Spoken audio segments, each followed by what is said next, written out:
Friends, welcome back to my channel cook with Sami. இன்னைக்கு நம்ம சைவத்திலே KFC chicken எப்படி செய்யுதுன்னு பார்க்க போகிறோம். வாங்க இப்போ வீடியோக்குள்ளே போகலாம்.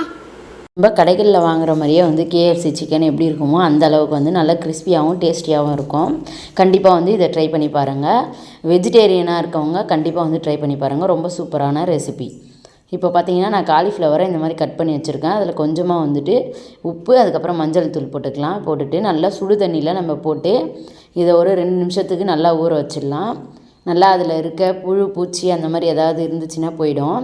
நல்லா இதை ஒரு 2 நிமிஷத்துக்கு நல்லா ஊற வச்சுக்கோங்க. ஊற வச்சுட்டு நல்ல தண்ணியில் நல்லா அலசிக்கோங்க.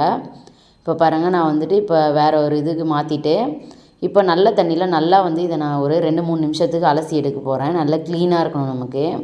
அதில் எந்த ஒரு தூசும் இருக்கக்கூடாது. நல்லா க்ளீன் பண்ணி எடுத்துக்கணும். பாருங்கள், இந்த மாதிரி நல்ல தண்ணியில் நல்லா அலசிக்கோங்க. அலசிட்டு இதை தனியாக நம்ம எடுத்து வச்சுக்கலாம். ஃபஸ்ட்டு ஸ்டெப்பு இது தான். சுடு தண்ணியில் ஒரு 2 நிமிஷத்துக்கு நம்ம போட்டுக்கணும். அதுக்கப்புறம் இந்த மாதிரி எடுத்து தண்ணி இருகணும். இருவதுக்கப்புறம் பார்க்கலாம். இப்போ பச்சரிசி மாவு கொஞ்சமாக சேர்த்துக்கிறேன். அதே மாதிரி பார்த்திங்கன்னா கடலை மாவு கொஞ்சமாக சேர்த்துக்கலாம். இப்போ இந்த மசாலா ரெடி பண்ணுறது தான் ரொம்ப முக்கியம். ரொம்ப டேஸ்ட்டாக இருக்கும். கண்டிப்பாக இதே மெத்தடில் ட்ரை பண்ணி பாருங்கள். இப்போ கடலை மாவு ஒரு 2 டேபிள் ஸ்பூன் அளவுக்கு சேர்த்தாச்சு. இப்போ மைதா மாவு 1 டேபிள் ஸ்பூன் அளவுக்கு இருக்குது. அதை சேர்த்துக்கிறேன் நான். மைதா மாவும் சேர்க்கும் போது நமக்கு நல்ல ஒரு கிறிஸ்பியாக கிடைக்கும். அதனால தான் மைதா கொஞ்சமாக சேர்த்துக்கிறேன். இப்போ நம்ம கார்ன் மாவு கொஞ்சமாக சேர்த்துக்கலாம். இப்போ காஷ்மீரி சில்லி பவுடர் சேர்த்துக்கிறேன். நல்ல ஒரு கலர் கொடுக்கும். காரமும் நமக்கு அதிகமாக இருக்காது. குழந்தைங்க விரும்பி சாப்பிடுவாங்க. கலராக இருந்துச்சுன்னா குழந்தைங்க ரொம்ப விரும்பி சாப்பிடுவாங்க. கொஞ்சமாக கரம் மசாலா சேர்த்துக்கிறேன். நம்ம கலருக்கு எதுவுமே ஆட் பண்ணல. இந்த காஷ்மீரி மிளகாய் தூள் மட்டும்தான் ஆட் பண்ணியிருக்கோம். உப்பு சேர்த்துக்கலாம் தேவையான அளவுக்கு. இப்போ இஞ்சி பூண்டு பேஸ்ட் சேர்த்துக்கலாம். இப்போ இது எல்லாத்தையும் ட்ரையாக ஃபஸ்ட்டு நம்ம மிக்ஸ் பண்ணிடணும். இந்த மாதிரி அப்போ தான் எல்லாம் நல்லா ஒட்டி பிடிச்சி நமக்கு நல்லா டேஸ்ட்டாக கிடைக்கும். இப்போ நம்ம தண்ணி கொஞ்சம் கொஞ்சமாக ஆட் பண்ணி நல்லா கலந்து விட்டுக்கலாம். தண்ணி ஒரு மொத்தமாக நம்ம சேர்த்துடக்கூடாது. ஒருவேளை உங்களுக்கு தண்ணி கொஞ்சம் அதிகமான மாதிரி ஃபீல் பண்ணிங்கன்னா கார்ன்ஃப்ளவர் மாவு சேர்த்துக்கோங்க. சேர்த்து அந்த கன்சிஸ்டன்சிக்கு அட்ஜஸ்ட் பண்ணிக்கோங்க.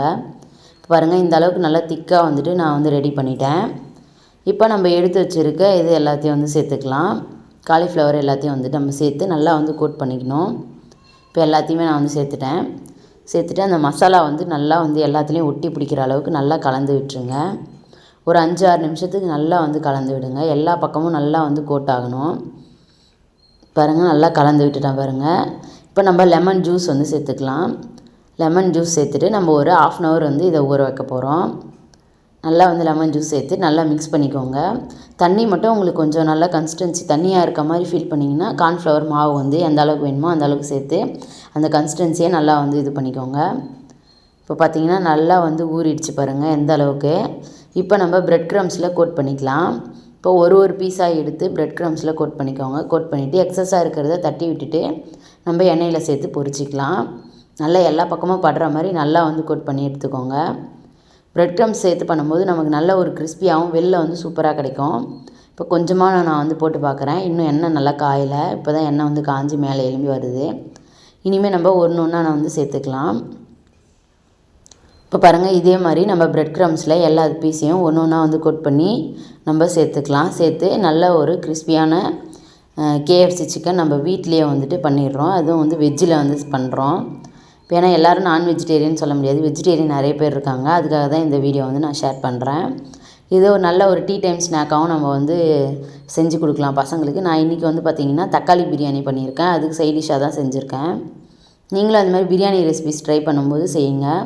ரொம்ப சூப்பராக இருக்கும். வெஜ் பிரியாணி அந்த மாதிரி புலாவ் அந்த மாதிரி நம்ம ட்ரை பண்ணும்போது இது ஒரு சைட் டிஷ்ஷாக வச்சோன்னா ரொம்ப சூப்பராக இருக்கும். அட்டகாசமாக நல்ல ஒரு கிறிஸ்பியாக நம்ம கடையில் வாங்குற மாதிரியே செம்ம டேஸ்ட்டாக இருந்துச்சு. இப்போ ஆனியன் வச்சுட்டு கொஞ்சமாக நம்ம லெமன் ஒரு அரை லெமன் வச்சுக்கலாம். அப்படியே சாப்பிட்டாலே சூப்பராக இருக்கும். ஏன்னா லெமன் நம்ம ஆல்ரெடி சேர்த்துருக்கோம். இன்னும் கொஞ்சம் லெமன் புழிஞ்சு விட்டு சாப்பிட்டோன்னா இன்னுமே டேஸ்ட்டு பக்காவாக இருக்கும். இப்போ நம்ம ஒரு அரை லெமனை கட் பண்ணி வச்சுக்கலாம். நமக்கு வேணும்னா சேர்த்துக்கலாம். ரொம்ப சூப்பரான டேஸ்ட்டான கேஎஃப்சி சிக்கன் சைவ சிக்கன் ரெடி ஆகிடுச்சு. தேங்க்ஸ் ஃபார் வாட்சிங். இன்னொரு சூப்பரான வீடியோவில் சந்திக்கலாம். தேங்க்ஸ்.